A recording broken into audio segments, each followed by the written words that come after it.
Good morning प्यारे student, आप सभी का स्वागत है आपके अपने यूट्यूब चैनल लेट्स डिस्कस में। प्यारे स्टूडेंट, जैसा कि स्क्रीन पर देख रहे हैं, आज हम डिस्कस करने जा रहे हैं क्लास 10th का विषय हमारा साइंस होगा, जो कि वर्कशीट नंबर 83 और ये 7 फरवरी 2022 के लिए है।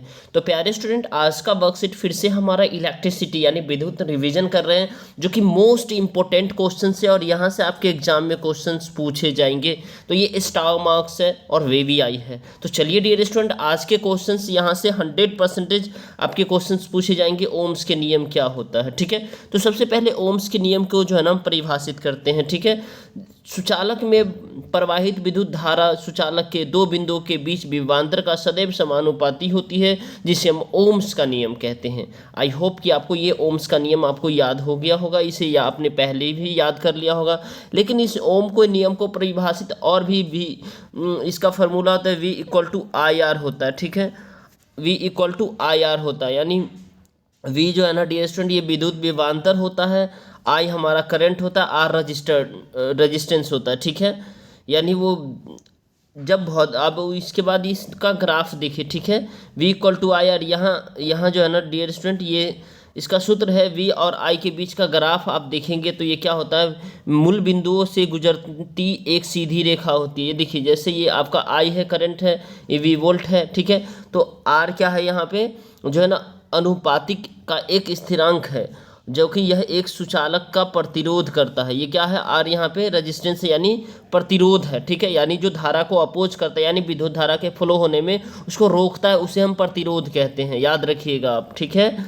अब देखिए आपको यहाँ पे ये देखना है डियर स्टूडेंट, जब प्रदर्शित किया जाता है तो देखिए ये धीरे धीरे धीरे, यानी जितना जो है ना करंट होगा उतना हम यहाँ पे क्या होगा, हमारा जो है ना विद्युत धारा तो यहाँ पे हम देख ही लिए, जो रेजिस्टेंस को यानी ये प्रतिरोध आर यानी प्रतिरोध क्या करता है, करंट को रोकता है, ठीक है।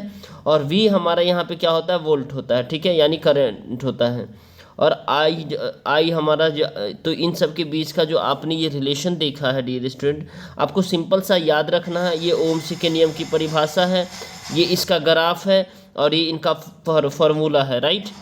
अब आपको यहाँ पे देखना है, अब इसमें पूछेगा आर क्या है, तो अनुपातिक का एक स्थिरांक है और यह प्रतिरोध का है, ठीक है, मूल बिंदु से गुजरने वाली सीधी रेखा। अब आपको ये देखना है, ये जो आर है रेजिस्टेंस है, प्रतिरोध किस किस बिंदुओं पर निर्भर करती है, तो ये इसकी लंबाई पर, इसके क्षेत्रफल की काट पर और पदार्थ की प्रकृति पर। ये तीन ऐसे मेन पॉइंट है जिस पर ये निर्भर करती है, ठीक है डियर स्टूडेंट।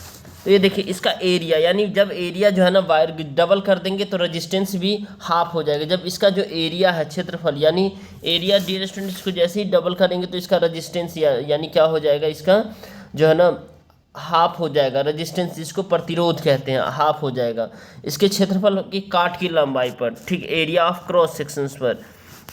और उसके बाद पदार्थ की प्रकृति पर, ठीक है, यानी पदार्थ नेचर ऑफ द मटेरियल, यानी कि ये क्या हो जाएगा, आर डायरेक्टली प्रोपोर्शनल टी का हो जाएगा, ठीक है।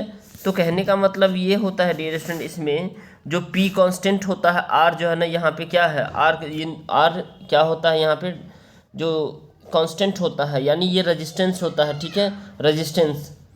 और ये टी आपने देखा होगा, टी यानी कंडक्टर में, यानी टेम्परेचर ऑफ द कंडक्टर, यानी जो विद्युत धनात्मक का यानी जिसमें विद्युत फ्लो होता है उसका ये टेम्परेचर है, ठीक है, तापमान है।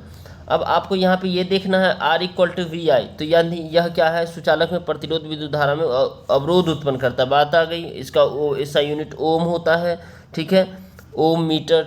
विभवांतर के बदलने के साथ विद्युत धारा भी बदलती रहती है, लेकिन V/I का अनुपात स्थिर रहता है, ठीक है। अब देखिए ये जो क्वेश्चन है ये आपके रिवीजन के लिए है, तो आपको बेसिकली इसमें जो है ना ओम्स लॉ दिया हुआ है और ओम्स और उसके बाद प्रतिरोध किस किस बातों पर निर्भर करता है, ये याद रखिएगा, और ये क्वेश्चन में भी दिया हुआ है। तो चलिए डियर स्टूडेंट, इस सभी प्रश्न को एक एक करके हम सॉल्व कर लेते हैं।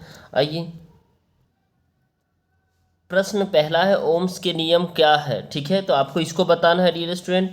तो सुचालक में प्रवाहित विद्युत धारा सुचालक के दो बिंदुओं के बीच विभवांतर के सदैव समानुपाती होती है, इसे हम ओम्स के नियम कहते हैं, ओम्स के नियम कहते हैं। तो आप एक फार्मूला इसमें थोड़ा सा आप ऐड कर सकते हैं डियर स्टूडेंट, ओम्स के नियम में बस थोड़ा सा आप ऐड कर देंगे इसमें तो और भी बेहतर हो जाएगा इसमें। यानी I=, यहाँ पे आप लिख सकते हैं I equal to we upon में आर, ये जरूर कर दीजिए, ठीक है। या फिर और अगर ये नहीं करना चाहते तो V equal to I R कर दीजिए, ठीक है। आर जो है ना कांस्टेंट होता है जो कि रजिस्टर होता है, ठीक है। और यहाँ पे आपको याद रखिएगा, ठीक है। चलिए अब नेक्स्ट क्वेश्चन है, ओम्स के नियम के अनुसार V के बीच का ग्राफ दर्शाता है, V और I बताया गया, तो इसके बीच के ग्राफ क्या दर्शाता है? तो देखिए V और I, ठीक है, V और I के बीच के क्या दर्शाता है? तो ये जो है ना ग्राफ डियर स्टूडेंट क्या दर्शाता है, जो ग्राफ जो है ना पोटेंशियल डिफरेंस को V कहते हैं, यानी ये विभवांतर क्या है, ये V है, ये विभवांतर V है, याद रखिएगा क्या है, विभवांतर V है, ठीक है, विभवांतर V है। और इसके बाद I यहाँ पे क्या है, तो I हमारा जो है ना डियर स्टूडेंट यहाँ पे क्या हो जाएगा, सीधा सीधा करंट हो जाएगा, ठीक है। I क्या हो जाएगा, करंट हो जाएगा। तो इन सब में बीच में रिलेशन क्या है, V equal to I R होता है, सूत्र है इसका, ठीक है। ये ग्राफ आप बना लीजिएगा और V और I के बीच का ग्राफ है ये, ठीक है। मूल बिंदु से गुजरने वाली रेखा जो है ना क्या होती है, जो प्रदर्शित करती है कि V और I एक दूसरे के समानुपाती होती है। और इसका निष्कर्ष भी आपको लिखना है कि यह निष्कर्ष निकलता है कि विभवांतर के बदलने के साथ साथ विद्युत धारा भी बदलती है, लेकिन V अपॉन में I का अनुपात स्थिर रहता है, ठीक है। V अपॉन में I का अनुपात क्या होता है, स्थिर रहता है। क्वेश्चन नंबर नेक्स्ट देखेंगे प्यारे स्टूडेंट, जो कि बेहद ही आसान है। किसी चालक के प्रतिरोध किन कारकों पर निर्भर करती है? ये बहुत ही इंपॉर्टेंट क्वेश्चन है और VVI क्वेश्चन है, ये आपके एग्जाम में पूछे जाएंगे डियर स्टूडेंट, याद रखिएगा। किसी चालकों के बीच, तो मैं ऐसे ही बता दूं पहले, ये देखिए, ये जो है ना किसी चालकों के बीच, ये किसमें होता है, लेंथ ऑफ द कंडक्टर, ठीक है। उसके बाद यानी कंडक्टर की लंबाई पे, एरिया ऑफ क्रॉस सेक्शन, ठीक है। और उसके बाद nature of the material, material कैसा है, कंडक्टर। उसके बाद और एक होता है टेम्परेचर, टेम्परेचर पर भी निर्भर करता है। तो आप सिंपल सा याद रख सकते हैं। चलिए, किसी चालक का प्रतिरोध निम्नलिखित कारकों पर, चालक की लंबाई पर, यानी किसी लंबाई जितनी ज़्यादा होगी उसका प्रतिरोध भी उतना ही ज़्यादा होगा, यानी चालक लंबाई ज़्यादा होगा तो प्रतिरोध उतना ही होगा। तो प्रतिरोध चालक तार के लंबाई के अनुक्रमानुपाती होती है, यानी R डायरेक्टली प्रोपोर्शनल I का होता है, ठीक है। और दूसरा है चालक की मोटाई उसका अनुप्रस्थ काट का क्षेत्रफल पर, यानी चालक की मोटाई जितना अधिक होगा उसका प्रतिरोध भी उतना ही कम होगा। चालक का प्रतिरोध मोटाई अनुप्रस्थ काट के कर्मानुपाती होते हैं, यानी R डायरेक्टली प्रोपोर्शनल 1/में एरिया ऑफ क्रॉस सेक्शन का होता है, ठीक है। उसका चालक पदार्थ की प्रकृति पर, यानी अलग अलग चालक का प्रतिरोध अलग अलग होता है, जो कि किसी उनकी विशिष्ट प्रतिरोध P डायरेक्टली रो होता है, जो कि पर निर्भर करता है, ठीक है। तो R इक्वल टू जो है ना ये होता है डियर स्टूडेंट, ये रो अपॉन में 1/में एरिया, ठीक है, ये होता है। यहाँ रो एक स्थिरांक है और P पदार्थ परिचालिकता है। और इसमें एक और जरूर लिख लीजिएगा डियर स्टूडेंट, देखिए तापमान पर भी निर्भर करता है, ठीक है। टेम्परेचर ऑफ द कंडक्टर, यानी तापमान पर निर्भर करता है, ठीक है। तापमान पर आप एक नोट डाउन कर सकते हैं। उसके बाद नेक्स्ट है डियर स्टूडेंट, एक साधारण परिपथ में 24 वोल्ट की बैटरी और 60 ओम का प्रतिरोध है। यदि चालक तार का प्रतिरोध नगण्य हो तो परिपथ में कितनी विद्युत धारा प्रवाहित होगी? तो देखिए विभवांतर इक्वल टू 20 वोल्ट है, रेजिस्टेंस यानी जो है ना क्या कहते हैं प्रतिरोध इक्वल टू 60 ओम है, तो I निकालना है। तो I equal to V upon में I इक्वल टू क्या हो जाएगा, V अपॉन में R हो जाएगा। सिंपल सा फार्मूला है, ठीक है। I equal to V upon में R हो जाएगा।